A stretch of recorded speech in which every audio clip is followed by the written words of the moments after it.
Alright, so today we are going to check and remove and inspect, and you could replace at your own leisure, the spark plug on this 2014 Toyota Corolla Eco. Now, it doesn't normally come with a blue cover. I did that. First step to getting to the spark plugs, you gotta remove this plastic cover. It's actually, on this model, it's just pushed in with these rubber grommets that sit on top of a metal ball piece.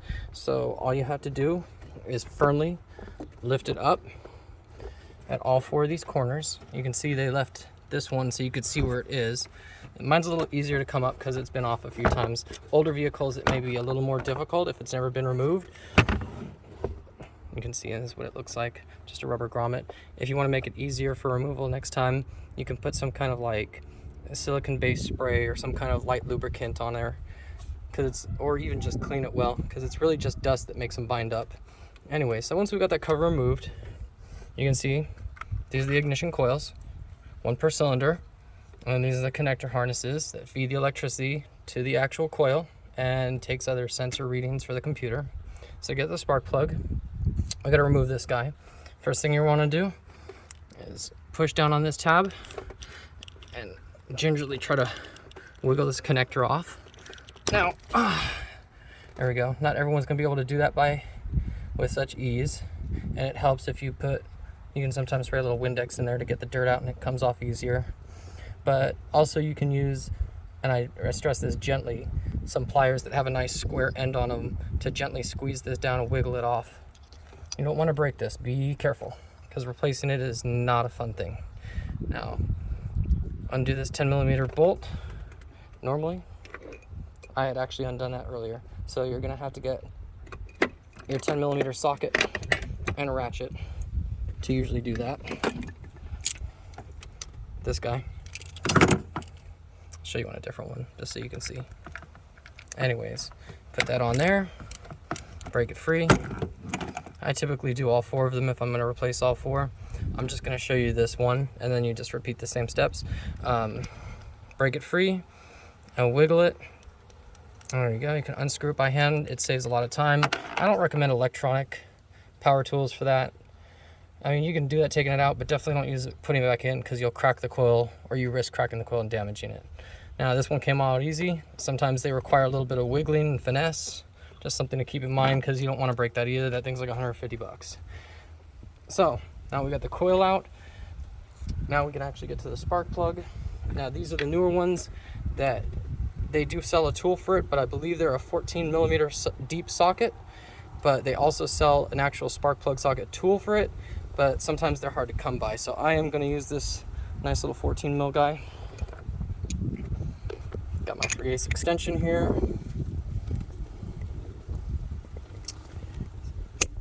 Anyways, that's a locking extension. Ah, look at that. All right. So on this particular one, the firewall kind of obstructs your ability to use certain extensions. So if you can, get yourself one of these fun little 3/8 wobbles that always come in handy. I always found it to be a good investment. Anyways, throw this down there. And once you put it down there, you're going to want to give it a little bit of a turn one way or the other to make sure that the socket's sitting on the spark plug real well. And once you got it on there, you're going to want to break that thing free using our nice little ratchet here. Once it's broken free and you get 3 or 4 turns on it, it's usually loose enough that you can just take it out by hand. You don't even have to be that strong or anything. You can just unscrew it, because most of the tension is held in a little crush washer on top of the spark plug.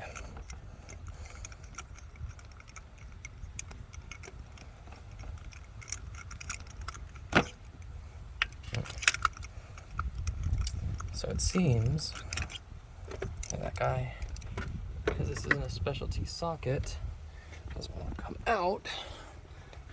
So what I can do,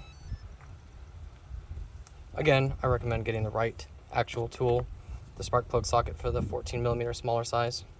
But like I said, those are sometimes hard to come by.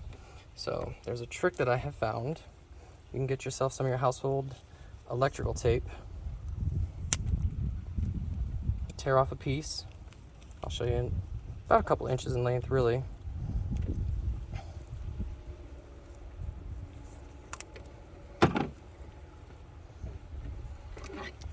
take it and get your socket here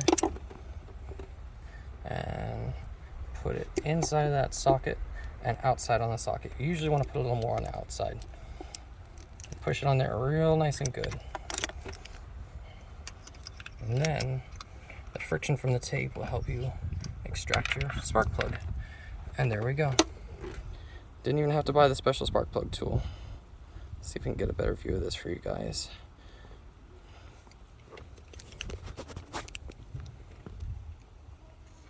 Anyways, wow, for some reason the camera is not focusing on this, but it is a brown color, and that indicates brown. Oh, there we go. The brown color indicates that it's been burning at close to ideal mixture. If it was darker black, it would indicate that it's running a little bit rich, or that maybe there's oil that's getting into the combustion chamber, either through the valves or through the piston rings, or it would indicate that there's another issue.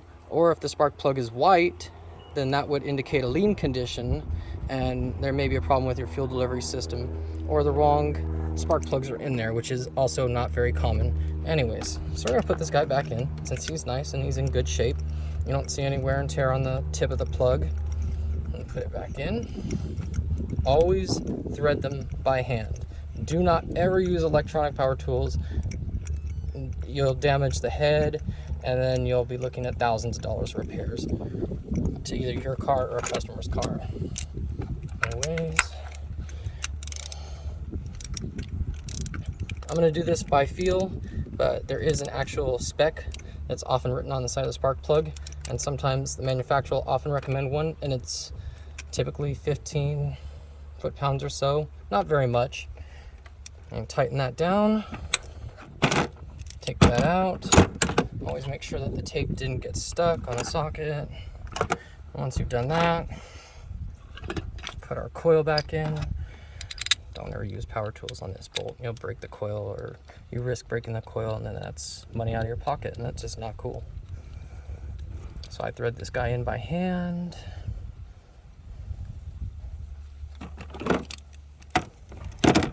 Take my ratchet. I'm gonna put my 10 mil with my 3/8 extension on it.